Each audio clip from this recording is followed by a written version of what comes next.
Hello दोस्तों, welcome to वेदवार edge smart learning app. मेरा नाम है अंकित श्रीवास्तव। आज मैं फिर से आपके साथ जुड़ चुका हूं फ्रॉम ट्रेड टू टेरिटरी में। दोस्तों, अभी तक फ्रॉम ट्रेड टू टेरिटरी में हम लोगों ने तीनों एंग्लो मराठा वॉर्स को खत्म कर लिया। दोस्तों, आज हम बात करेंगे थर्ड एंग्लो मराठा वॉर के कुछ बात की बातें।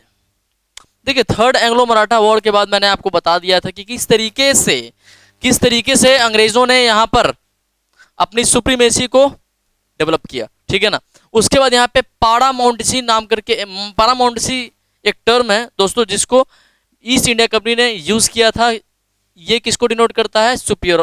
सुपीरियोरिटी को। ठीक है ना। मतलब कि ये लोग अपने आप को हिंदुस्तान का सबसे बड़ा, हिंदुस्तान का, मैंने इरेज कर दिया, चलिए, ये लोग अपने आप को हिंदुस्तान में सबसे सुपीरियर मानना शुरू कर दिए थे। और माने भी क्यों नहीं, क्योंकि हमारे जितने भी इंडियन स्टेट थे वो सारे तो जा चुके थे, बचा क्या था हमारे पास। लेकिन लास्ट में इन्होंने यहाँ पे किट्टूर एक जगह है कर्नाटक में, वहां पे जाकर के आक्रमण किया। ये इसको एनेक्स करना चाहते थे, लेकिन यहाँ पे रानी चरणअम्मा ने इनका अपोज किया और एंटी ब्रिटिश रेजिस्टेंस मूवमेंट चलाया। So that we can say that Rani Charanamma was also one of the revolutionary who was trying to resist British.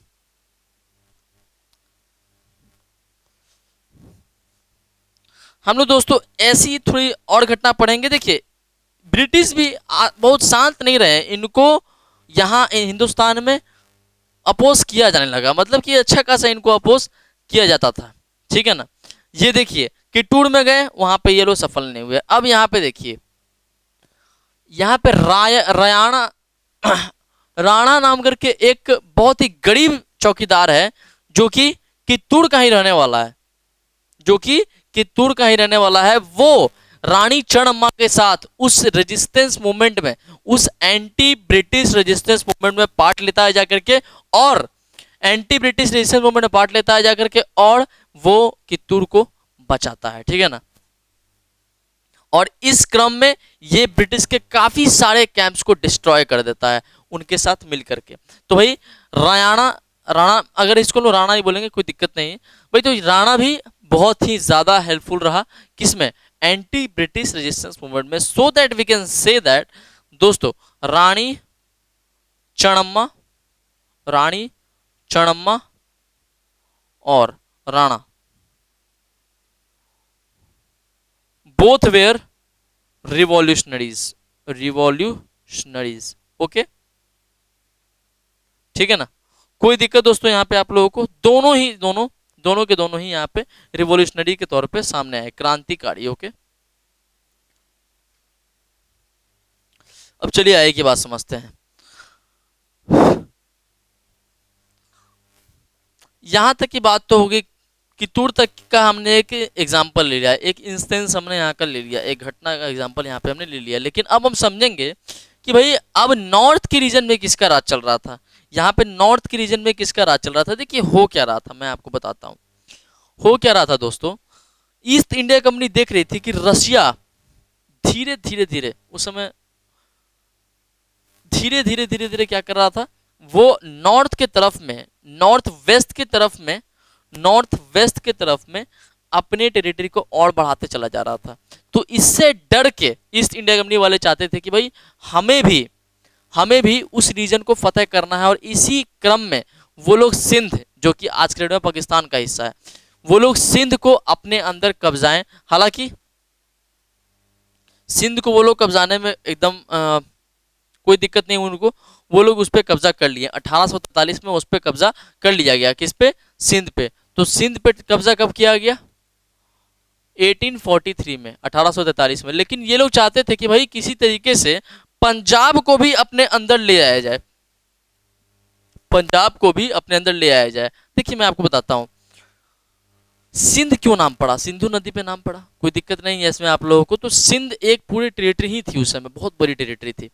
और जो पंजाब है, जो कि आधा से ज्यादा पंजाब आज के डेट में पाकिस्तान में, ये लोग चाहते थे कि हम लोग किसी तरीके से पंजाब पे कब्जा कर लें, क्योंकि पंजाब को कब्जा करना मतलब कि काफी अच्छा खासा वेल्थ पे अपना कब्जा कर लेना। साउदर्न रीजन में कोई दिक्कत नहीं हुआ इन लोगों को, मैसूर अपने हाथ में था, मराठा भी हाथ में था, सब साउथ में ही आ रहा है। इधर हैदराबाद भी अपने हाथ में है, साउथ क्लियर है। नॉर्थ ईस्ट में जाइए, नॉर्थ ईस्ट से भी कोई दिक्कत नहीं है, बिहार बंगाल ये सब सब अपने ही अधीन है। आप अगर वेस्ट में जाइए तो गुजरात को तो इन्होंने हथिया लिया ही था, ठीक है ना, वहां से इन लोगों का शिपमेंट होता था। उसके बाद बात आती है नॉर्थ पे, नॉर्थ पे इन लोगों ने सिंध पे कब्जा किया।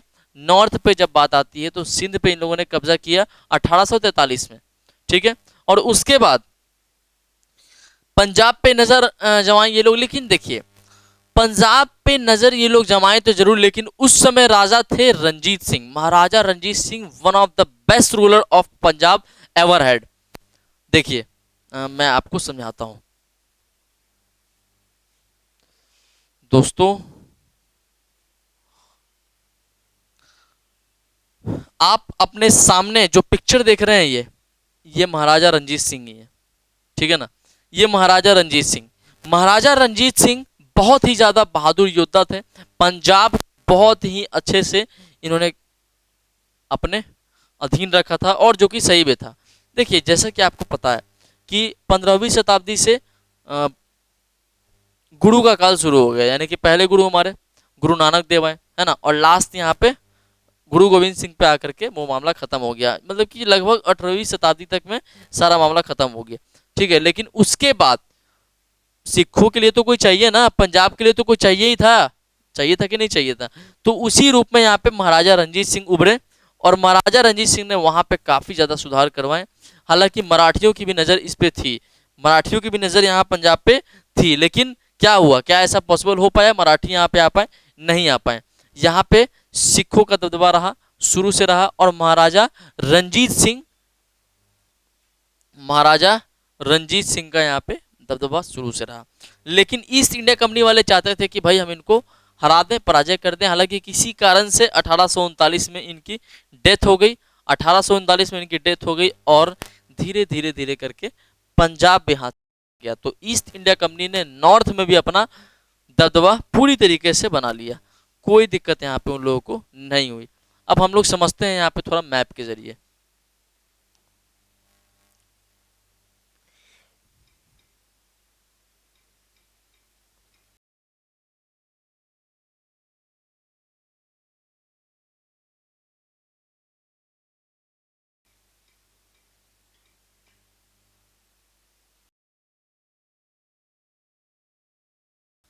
ये देखिए, हालांकि मैंने एक मैप जरूर रखा है अपने पास, चलिए हम लोग अपने ही वाले मैप से समझते हैं। देखिए दोस्तों,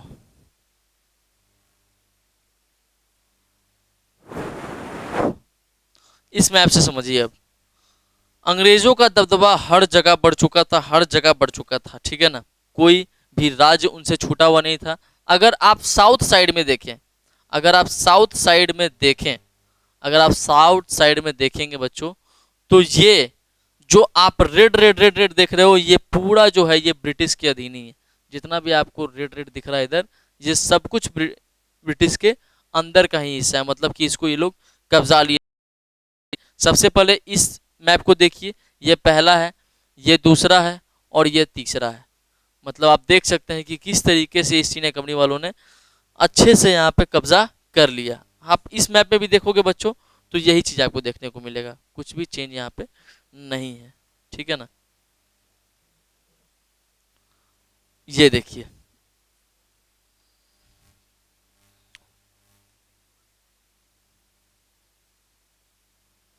अब चलिए हम अपने टॉपिक पे आते हैं।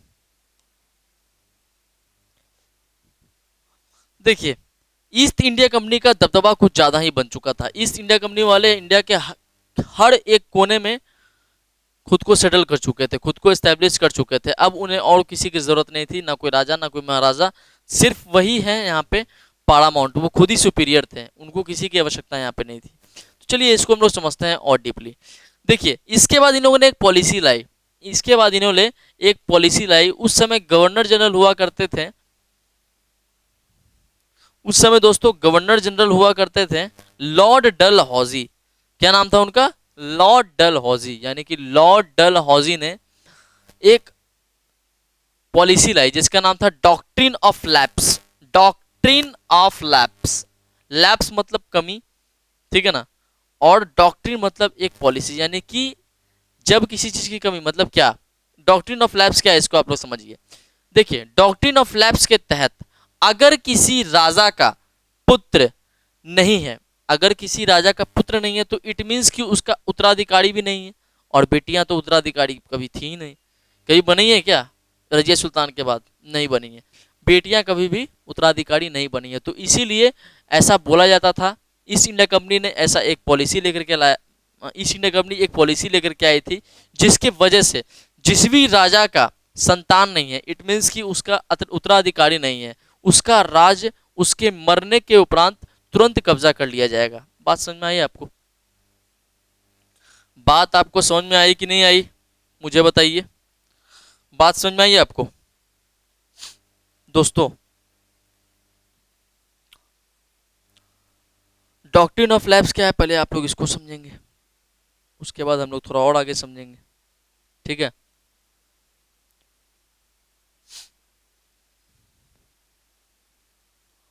Doctrine of lapse, doctrine of lapse, ठीक है, इसको समझना है। ये लाया कब गया था? द्वारा, लॉर्ड डलहौजी के द्वारा, बताया ना, लॉर्ड डलहौजी के द्वारा एक पॉलिसी लाई गई थी जिसका नाम था डॉक्ट्रिन ऑफ लैप्स, ठीक है। अब इसको समझते हैं यहाँ पे। ये जो डॉक्ट्रिन ऑफ लैप्स है ना, ये उनके लिए रामबाण का काम कर रहा था। किसके लिए? ईस्ट इंडिया कंपनी के लिए, पूरे इंडिया पे कब्जा कर। लोग युद्ध करके किसी के ऊपर कब्जा नहीं करते थे, ये लोग अलग अलग पॉलिसीज लाते थे। आप जरा सोचिए, सब्सिडियरी अलायंस के तहत इन्होंने लगभग 3/4 हिंदुस्तान कब्जा लिया। अब ये डॉक्ट्रिन ऑफ लैप्स से बाकी के 1/4 इंडिया को कब्जा लेंगे। मैं आपको बताऊंगा, मैप में भी दिखाऊंगा आपको, ठीक है ना। अब देखिए यहां पर आप, डॉक्ट्रिन ऑफ लैप्स क्या बोलता है कि अगर, डॉक्ट्रिन ऑफ लैप्स दोस्तों बोलता है कि अगर जो किंग है, जो किंग है, किंग है, अगर उसका पुत्र नहीं है, अगर उसका पुत्र नहीं है, आप पुत्र को सक्सेसर के रूप में भी समझ सकते हैं। पुत्र मतलब सक्सेसर, यानी कि उत्तराधिकारी, सक्सेसर यानी कि उत्तराधिकारी, कोई दिक्कत? उत्तराधिकारी। अगर किसी राजा का पुत्र नहीं है, अगर किसी के राजा का पुत्र नहीं है, इट मीन्स उसका उत्तराधिकारी नहीं है, तो भाई उसका उत्तराधिकारी नहीं होने की वजह से उसका राज ईस्ट इंडिया कंपनी के अधीन हो जाएगा। मतलब कि अगर यहाँ पे सन नहीं है, अगर यहाँ पे सन या फिर उत्तराधिकारी नहीं है, तो उस केस में क्या होगा, जो भी उसका किंगडम होगा, जो भी किंगडम होगा उसका, वो किसको चला जाएगा? वो ईस्ट इंडिया कंपनी को चला जाएगा। बात समझ में आई आपको? इसको लाया किसने था? डॉक्ट्रिन ऑफ लैप्स किसने लेकर के आया था? तो लॉर्ड डल हौजी, ओके, जो कि गवर्नर जनरल ऑफ इंडिया थे उस समय। 1854 में इसको लाया गया था लॉर्ड डल हौजी के द्वारा, ओके। सो लॉर्ड डल हौजी ने इस पॉलिसी को लाया था, और मैं बता दूं इंडियन रेलवे भी इन्होंने ही लाया था 1853 में, ओके, जो कि आप लोग समझोगे आगे, कोई दिक्कत नहीं, उसके लिए हम लोग नेक्स्ट चैप्टर में समझेंगे। इसका फिलहाल आप स्क्रीनशॉट ले लीजिए। किंग का बेटा नहीं होने की वजह से, यानी कि उसका उत्तराधिकारी नहीं होने की वजह से उसके किंगडम को दे दिया जाएगा ईस्ट इंडिया कंपनी को। अब इसको जल्दी से निकाल लीजिए स्क्रीनशॉट इसका, हम लोग कुछ एग्जांपल्स भी समझेंगे। चलिए आगे समझते हैं। अब देखिए, चलिए इसी को कंटिन्यू करते हैं। अब देखिए, मैंने आपको बता दिया डॉक्ट्रिन ऑफ लैप्स क्या है। डॉक्ट्रिन ऑफ लैप्स के तहत आपने इतनी बातें समझ ली, लेकिन अब जरा समझिए आप और आगे की बात। डॉक्ट्रिन ऑफ लैप्स से दोस्तों कुछ एग्जाम्पल्स यहाँ पे जुड़े हुए हैं, कुछ इंस्टेंसेस जुड़े हुए हैं, कुछ घटनाएं जुड़ी हुई हैं जो कि डॉक्ट्रिन ऑफ लैप्स से बिल्कुल मिलती जुलती हैं।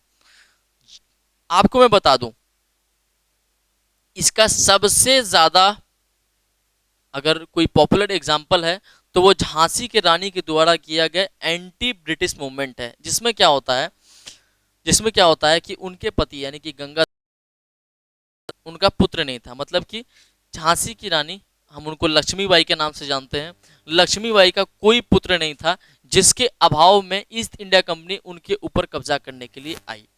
और वो लोग इसमें वो लोग कब्जा करने के लिए जैसी आए, तो झांसी की रानी काफी ज्यादा उग्र थी। उनको झांसी की रानी बोला ही क्यों जाता था, आप समझिए। इसको रहने देते हैं, यहां से इसको हटाते हैं। झांसी की रानी के बारे में हम लोग को समझना है। उनको वीरांगना लक्ष्मीबाई के नाम से भी जाना जाता है, ठीक है ना। समझते हैं अब हम लोग, ठीक है। डॉक्ट्रिन ऑफ लैप्स काफी अच्छा टॉपिक है, आप लोगों को काफी अच्छा लगेगा समझने में। बाल गंगाधर राव, उनके पति का नाम बाल गंगाधर राव। हुआ क्या,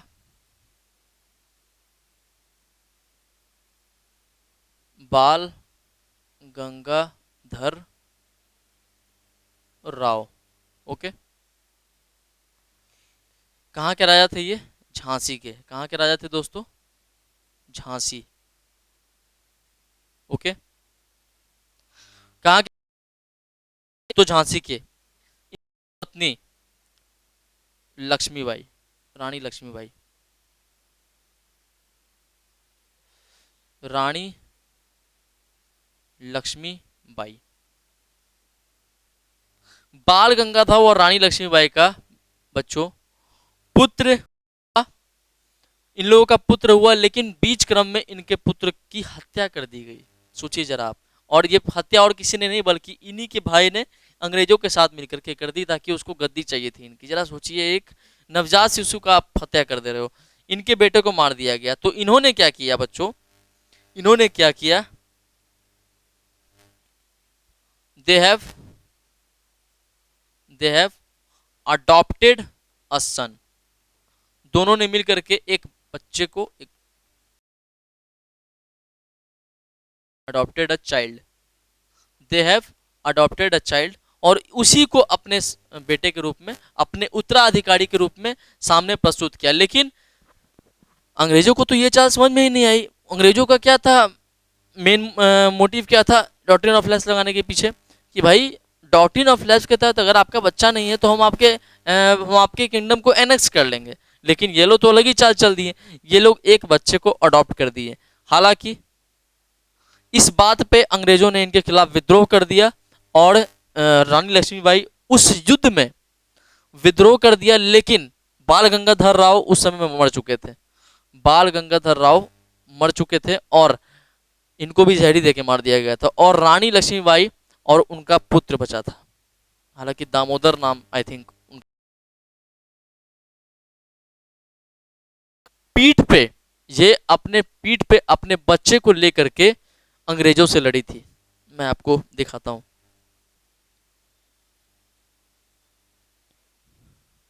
ये देखिए बच्चों, ये है लक्ष्मीबाई।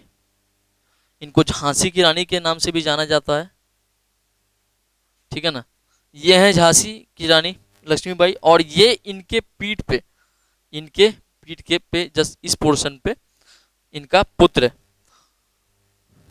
आप देख सकते हो यहाँ पे, ठीक है ना। ये अपने पुत्र को साथ में लेकर के, ये ब्रिटिशर्स जाता था,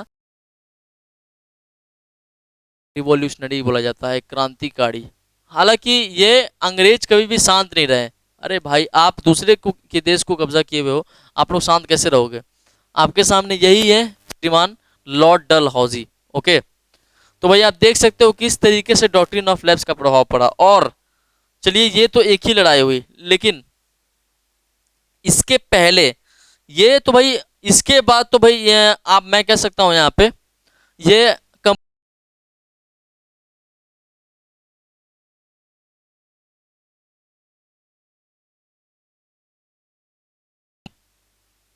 ठीक है ना, जिसको फर्स्ट वॉर ऑफ इंडिपेंडेंस ही बोला जाता है। 1857 में आखिरी में ये लड़ी। इसके पहले लेकिन अंग्रेजों ने इसके पहले डॉक्ट्रिन ऑफ लैप्स के तहत कुछ किंगडम्स को अपने अधीन कर लिया, जैसे कि सतारा, उदयपुर राजस्थान, नागपुर महाराष्ट्र, संबलपुर भी उधर ही पड़ गया आपका, झांसी उत्तर प्रदेश। ओके, सभी जगहों पर सतारा आपका एमपी का इलाका है, ठीक है ना। उसके बाद लास्ट में 1856 में अवध को भी अपने अंदर कर लिया गया, जो कि अब तक सब्सिडियरी अलायंस को फॉलो करते आ रहा था। अवध को भी डॉक्ट्रिन ऑफ लैप्स के तहत अपने अधीन कर लिया गया। ओके,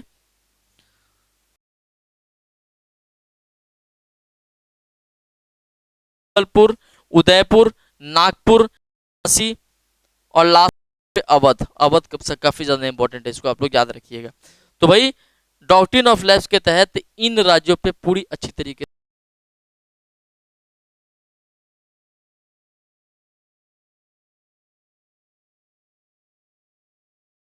में देखिए ईस्ट इंडिया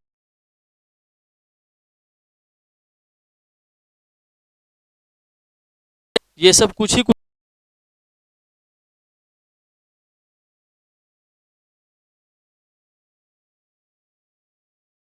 आप इस मैप को देखिए और लास्ट ऑलमोस्ट इन पूरे इंडिया में शुरू हो गया। इसके बाद दोस्तों हम लोग को इनका एडमिनिस्ट्रेशन समझना है, ठीक है ना, इन लोग का एडमिनिस्ट्रेशन कैसा था। हालांकि वो उसको समझ करके चैप्टर आपका समाप्त हो जाएगा। तो दोस्तों इसी के साथ मैं आपसे विदा लेता हूँ, फिर मिलता हूँ मैं आपसे नेक्स्ट क्लास में। Thank you so much.